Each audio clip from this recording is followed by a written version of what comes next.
everybody, just want to make a quick video on the things I noticed, issues I've noticed with my Toyota Prius. Now I have a Gen 3 Prius.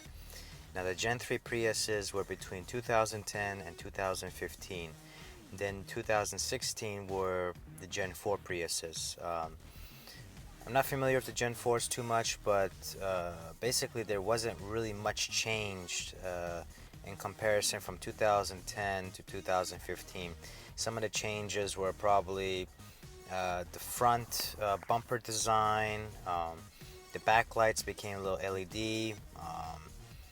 Interior, they had some structural integrity in terms of the side paneling here for safety. Let me see what else. I think that's about it. There really wasn't much at all that changed, and I have a package 4, and basically the differences between the package or the tech, you get navigation, Bluetooth, and pleather, or the soft text they call it, right? It's not really real leather. It's more durable, and it kind of you can see right here, it looks like leather, may feel like leather, but it's not leather.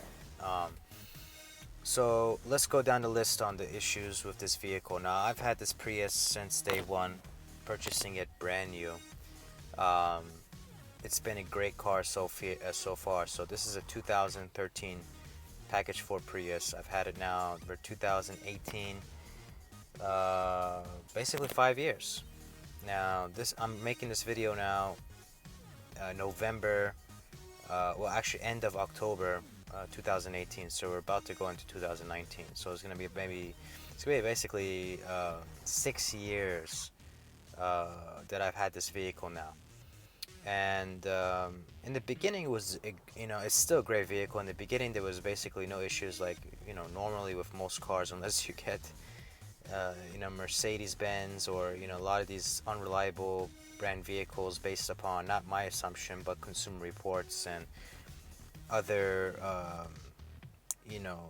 magazines that judge these vehicles.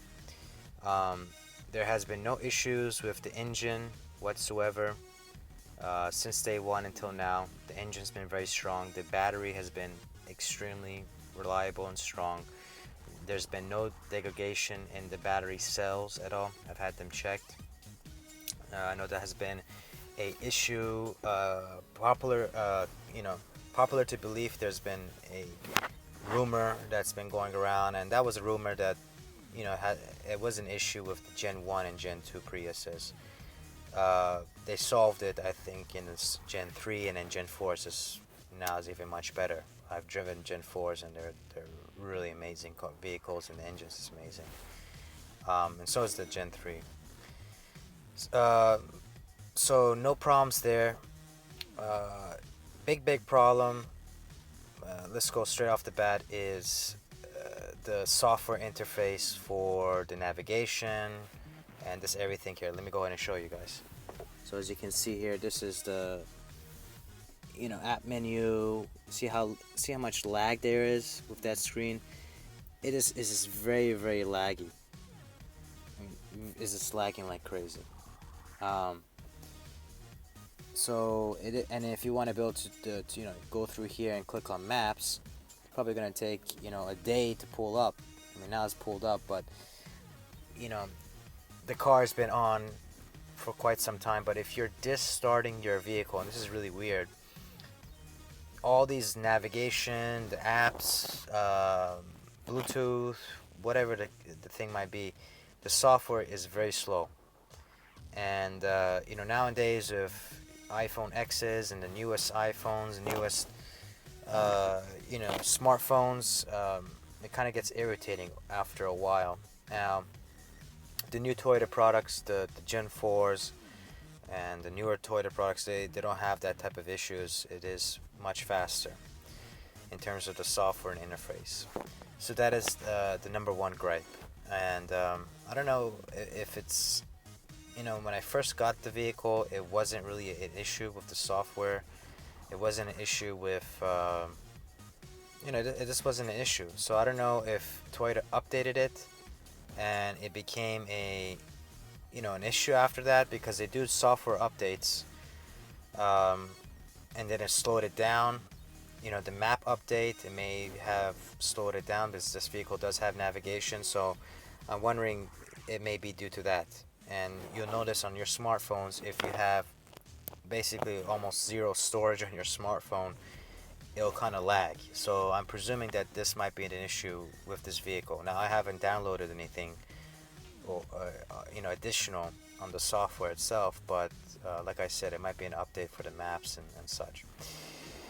So that's the first gripe. The second gripe is, for these vehicles, they have halogen headlights. They're not HID, they're not LED, they're halogen headlights. And they are, the worst in terms of driving at night. You cannot see anything in front of you. I mean, you can see a little bit, but it's really weak. And I thought it was the light bulbs, and I replaced the light bulbs. It was not the light bulbs. It was basically this halogen headlights. And I've had this vehicle since day one, and they've always been an issue in terms of the lumens, that are outputted on the ground. Now, personally, I've upgraded my vehicle to HID headlights, and they have been amazing. They're very easy to convert for this vehicle. It took me less than like 5-10 minutes to do it. I was able to purchase the items online. You can research it, and it's basically plug and play. And I've had HIDs in this vehicle for now a year and a half, 2 years. Best investment I've made so far. So that's a workaround on that issue. The third issue is the amount of noise in the cockpit of this vehicle. Now, the noise has always been an issue since day one, but because of work, I travel very often, and I get to rent a lot of different vehicles, from Nissan Altimas to Sentras to Ford Fusions. I mean, the variety is just all over the place with vehicles, and every single one of them, I want to say, are much quieter, and they're much more comfortable. This vehicle is very loud inside, and I have floor mats. I have actually two floor mats and they're not rubber floor mats. They're actually the fabric type. And since obtaining this vehicle, I've always wanted to put like Dynamats in the side of the door panels here, or wherever. And if you go on Prius forums online, you'll see a ton of people having the same issue with interior noise from the road. And I basically put on Michelin tires. I researched a lot on tires. I know tires make a huge impact in terms of comfort, in terms of road noise. So I invested into some really good Michelin tires that I researched online. I forgot the name of it. I don't think they're the Defenders, but they're the one class above that in terms of comfort and noise reduction. And it did help quite a bit in comparison to the OEM tires that were placed on. The OEM tires that were placed on here went out so quickly. I had to get them replaced at, I think, 25 or 30,000 miles, and I'm not really a fast driver. I'm not really a speed demon, and you can't really be a speed demon in these Priuses either, unless you put power mode. And if you put power mode, as you can see here, the engine and the throttle response and the battery, they kind of cohesively work together to give you that huge amount of power. And I was really surprised, and I think that's a huge plus with this vehicle, is people think this car is very slow. Once you put in power mode, it's not that. The tires will spin. The tires will spin. So but yeah, back to the noise. I put in Michelin tires. The noise, it reduced a little bit, but it's still a very noisy vehicle, and it's very irritating. And it is on a variety of different roads that is just very loud inside the cockpit of the vehicle. Now, in terms of handling, the Prius handles pretty well. What I say is the best handling vehicle. No, very far from it. It is not the best handling vehicle, but the good thing is because it has the batteries in the back, uh, right there, beneath the the back seats right there, it gives this weight ratio which is really good in terms of stability in highway speeds. And not a lot of people know about that, but yeah, it kind of balances it out and it makes sense. So the handling is, you don't have a grasp of driving. If you're in a scenario where you have to turn really quickly on the highway, even with these nice Michelin grip tires I have on here, I would not feel comfortable. I would, not feel comfortable at all in terms of handling in this vehicle. Now, does it handle quite well? Yeah, I mean, it handles perfectly. But, if you're looking for something that, if there's an emergency situation or if you want to handle, switch lanes very fast, there's a lot of body lean in this vehicle. Is not, you know, you have to see what the vehicle was made for, and it wasn't made for maneuverability. That's for sure. Um, so let me see what else are issues with this vehicle. Um, hmm. The cheap plastics. I mean, as you can see here, is very. This is the plastic that's on this vehicle. Is very hard plastics, very cheap. Um, there's a plus and minus to that. I think the plus is this plastic will withstand a lot of torture. This type of plastic that they put on the vehicle. Okay, this hard type of plastic. I think in terms of temperature fluctuations and such, I think it'll withstand it very well. I was located in Florida. I'm now in Texas.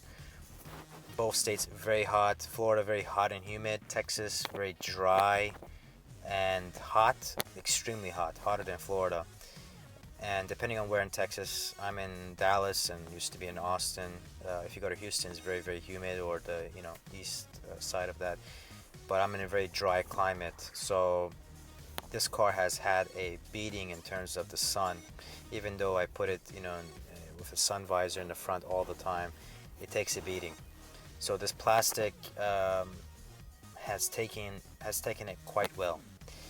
But one negative, and this is a very big negative, is because of that heat. What I noticed in the first 2 years, I think 2015, 2013 is when I purchased the vehicle.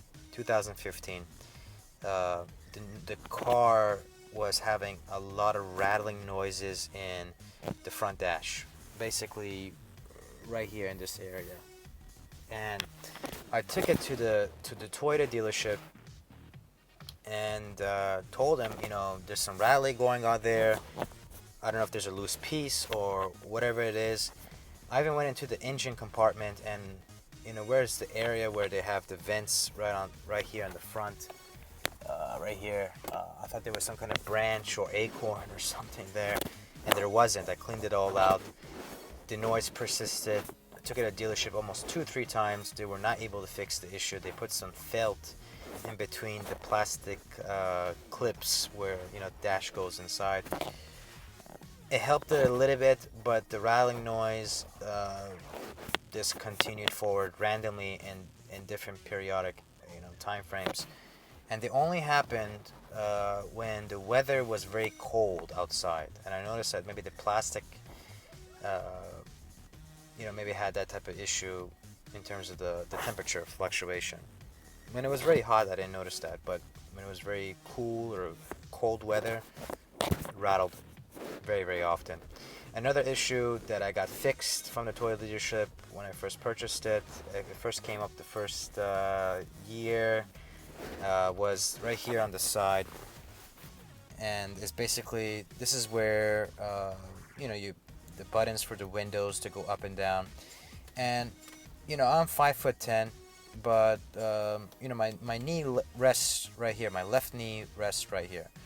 So when it does, there's not much pressure that's placed on here, but there's a lot of squeaking and rattling noises that came from that piece of plastic, like I said, is very cheap plastic, very hard plastic all over the place. So they put some felt there that fixed it, but it was a constant you know issue that was very irritating, but it got fixed. So that's something that you guys may encounter with your Priuses. I don't know. Another issue is Bluetooth. When I'm driving this vehicle, going about 45 or 50, um, the other person listening to me can hear a lot of the road or wind noise, even with all the windows up. And if you're driving highway speeds, which are maybe 65, 70, 75, like here in Texas, good luck on the Bluetooth of them hearing you perfectly or clearly, and you hearing them clearly, because you're going to have to put the volume very high up. Now, the speakers in this vehicle are upgraded JBL speakers. They're green edge, which means is more energy efficient in terms of the energy consumption of the speakers. Um, they're good speakers, but they're not the best. I wouldn't rave about them. I'm like, wow, this is awesome music. I mean, you're not gonna be able to get that from these speakers. And like I said, I've rented many cars like Nissan Altimas to Ford Fusions where they've had regular speakers, not even the upgraded Bose speakers, just regular OEM basic speakers, and they sounded the same as these GBL speakers in my Prius. I was expecting a little more, but I didn't get it. Um, and I thought it was, maybe the music I'm listening to. I mean, for this vehicle, I've got HD radio, XM radio, high definition, coming from the satellite radio. And it's good, but it's not really the best. I wouldn't really go gaga over it. So that's one thing to notate. But other than that, guys, that is basically it. I guess if you want to consider paint an issue, for this type of vehicle, the paint scratches very easily. I think that, I mean, maybe, I don't think it's just the Prius, but I think a lot of Toyota vehicles, the paint is very thin, that they place on it, and they get scratched very, very easily. I've had people ding my door, and this comes off, the paint comes off, and this is a silver color Prius, so as you can imagine, it doesn't pick up dirt or scratches as much in comparison to, like, let's say a black or white or red vehicle. It doesn't catch that type of stuff, but it just scratches it so easily, and I tried to buff it out. It didn't work out, and I'm very meticulous with my vehicle. I hand wash it, I wax it, and is this the paint? That's the huge issue. I'm just going offhand over here. I think another issue, and this is coming up, in my head, is the backup camera. And let me go ahead and show you the backup camera here. So I just put it in reverse. That's the backup camera. It's not the highest resolution camera. It doesn't have any lines or anything like that in terms of like the guidance. It doesn't have any beeping noises to say, hey, you've got a car like 1 inch from your bumper, stop. It doesn't have any of that. And that is, I guess, a big issue. For me, I really don't care too much about it, but it can be an issue with folks wanting to know how much they have to back up and such. Last issue, I know I've gotten so many issues that's coming up randomly. The last issue is how low this car is. The front bumper is very low to the ground, and that's due to aerodynamics. They've developed and created this vehicle to make it the most efficient possible in terms of fuel savings, right? So they made it very aerodynamic in terms of the front, but when you go, at low speeds as well, when you go over, let's say there's a curve, you have to go down, and whatever the case might be, right? From going into a Walmart parking lot or some, uphill ramp, hill, whatever you call it, it always scratches the bumper in the bottom, and it is irks me because I'm very meticulous in my vehicle. I don't like scratches anywhere in my vehicle, especially on the bottom, even though I can't see it that well. But it is almost near impossible to not do that in this vehicle. It is very easy to do that because of how low to the ground this vehicle is, and you know how easy it is to kind of scratch the front. And it just happens. It just happens. So huge issue with that, and that's about it. Other than that, those are the main issues with the Prius Gen 3. I hope this was very helpful for you guys in making a decision if you want to purchase this vehicle and what you're going to have to deal with. Other than all those issues listed, you know, with all the years I've had this vehicle, I'm very, very satisfied with this vehicle. It is, you know, the EPA ratings for this vehicle says, you know, 48 or 49 miles per gallon. I'm getting easily 55, 60 miles per gallon, you know, city, highway, you name it. Very easily you can be able to attain it, and you know, you can be able to drive it pretty rough. And I don't have it on, you know, eco mode. I have it on this no mode whatsoever. Like I said, there's 3 modes to this vehicle. There's EV mode, eco mode, and power mode. Eco mode is basically when you push on the gas pedal, it doesn't provide you that throttle response to just go. So I have it off because if I want to push the gas and go, I want to go, right? So it, you know, it this has you know, great fuel economy. It has the practicality, the reliability with this vehicle, the room. I mean, you have a lot of room in the back. This is a very, very, very practical car. You know, if you want, there's some. I had to move from Florida to Texas, and I had basically packed all my stuff in this Prius. And funny enough, I was going to decide to purchase this Prius or the Lexus CT200, which is the hybrid version, the same engine as this Prius I was placed in that vehicle, but it was less practical. It was a hatchback vehicle, great handling, but it was less practical. It didn't have as much room in the back of the trunk, and it was not practical. This car is very practical. You can put a lot of stuff here in the back. You won't have any issues with reliability on this vehicle other than the ones I just listed right now in this video, and you're gonna get almost excellent fuel economy, you know.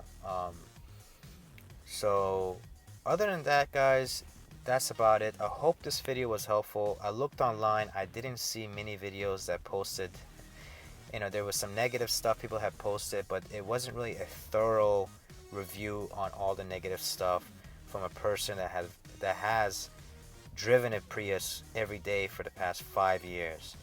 And I wanted to make sure to post a video for everybody out there that, you know, is going to make a decision to purchase a vehicle, to see what they're going to go through, what they're going to go into, and also to be aware that, you know, there's some really fantastic things for this vehicle as well. And I think that the reason why people buy the Prius and they stick with buying Priuses, even, you know, purchasing a new car, there's a huge cult following, loyalty to this brand, is due to the reliability, due to the gas mileage. You know, this car will not fail you. So anyways, guys, that was a review of this Prius. Hope this was helpful. Press a like, comment below if you have any questions, and see you guys in the next time. Thanks.